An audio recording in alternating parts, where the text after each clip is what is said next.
Hi guys, and welcome back to Love English.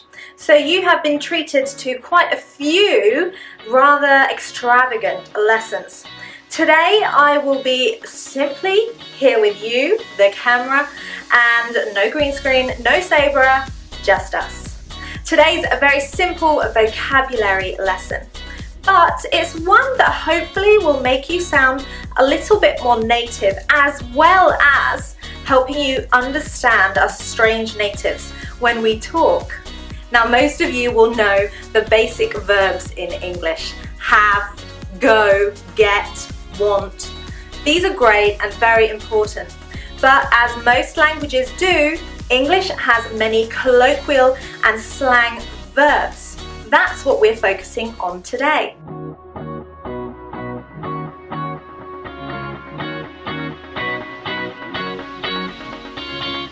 So what is colloquial?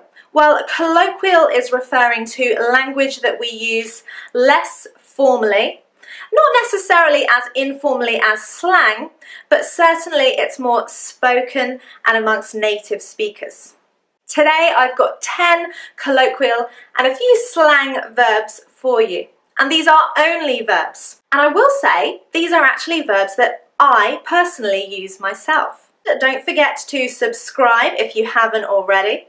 You can also find us on social media: Facebook, Snapchat, Instagram, and of course Twitter. Right, let's get started. Now, number one of my favorite verbs to use, something I really do commonly use in my day-to-day English, is the word pop. Now, pop is actually a word that we would use to describe kind of the air exploding from a champagne bottle or a can of Coke. Pop, okay? But in this case, we're using it as a verb meaning to go or come. It can mean both. So I would often say, I'm just popping to the shops. Why don't you pop round? Meaning, why don't you come over? Now, bear in mind, pop is really for short distances. I wouldn't say I'm just popping to Italy. It would really refer to somewhere that is quite close by, so it won't take you very long.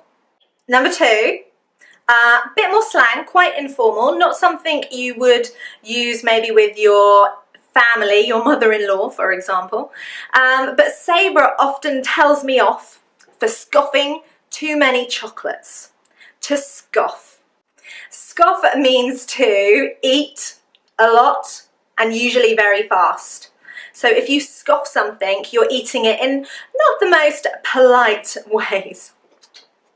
Okay, number three, to skive. Now, this is a great word and something that both adults and children very often do. To skive off work and to skive off school. When you skive, you are avoiding going or doing something. So very often you would say, I skived off school because I didn't want to go, or I had an exam, so I skived off.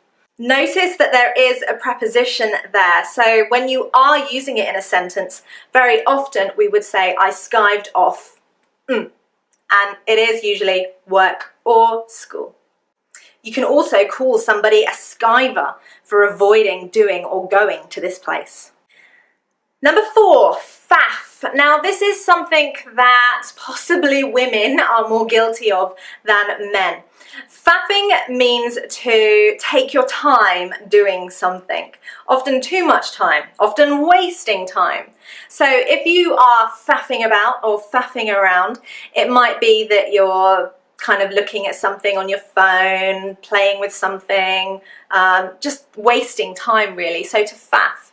Often if someone is taking a long time to get ready, we might say, stop faffing, come on. Okay, number five. Now this is a great one if you are a student: to cram. Now, when we talk about cramming, we often, it just means to put something into a very small space, usually.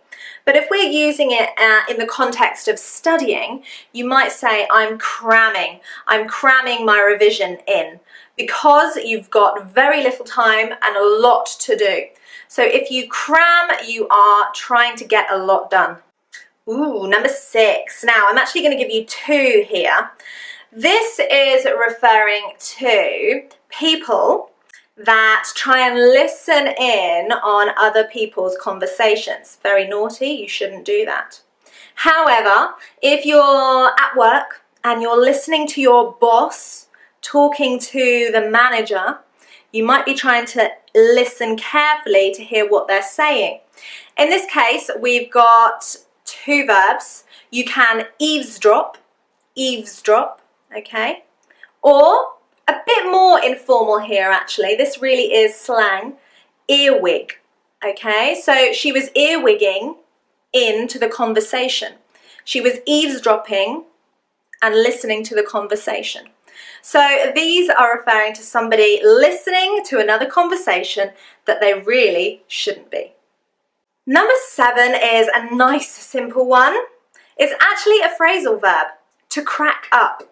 We have mentioned this phrasal verb in previous slang lessons, but I thought I would mention it here as it's one that I often use. To crack up, that was a terrible laugh, sorry, just means to laugh. That's it. It's informal. You made me crack up. Oh my God, I'm cracking up. It doesn't mean break in this context. It simply means to laugh. Now, number 8 is actually quite slang, quite informal, and it's not something that I often do. Leg it. It means to run. It's often said as an imperative amongst young children, leg it, run. But it is used in our day-to-day speaking in the UK. So when was the last time you had to leg it? It's usually for a purpose or a reason. It's not just running. So for example, the other day I legged it for the bus. Pay attention there. We have leg and it. It's a bit bizarre, but hey, that's English. Okay, number 9. Another one that I probably am guilty of. Waffle. Now, this is not a Belgian waffle. Would love that right now. But to waffle, the verb, means to kind of talk about, not a lot really, just to keep talking, but about nothing that's particularly important. So you might say, oh, my mother was waffling on the phone. And it just means that they were talking quite a lot about nothing in particular. Finally, number 10, to fancy. Now, fancy is a verb that we use very frequently in the UK, and it basically means to desire, to want. Now, we can use it in 2 contexts. I really fancy, who do I really fancy? Who? A person. I really fancy George Clooney. He's getting a bit old now, but he's okay. Sabrah quite fancies Prince Harry. She's not that happy about Meghan Markle marrying him now. So fancy can mean to desire and like somebody in a romantic, sexual way. But it can also mean I want something. Often we use it when we're talking about food. I really fancy fish and chips. I really fancy a cup of tea.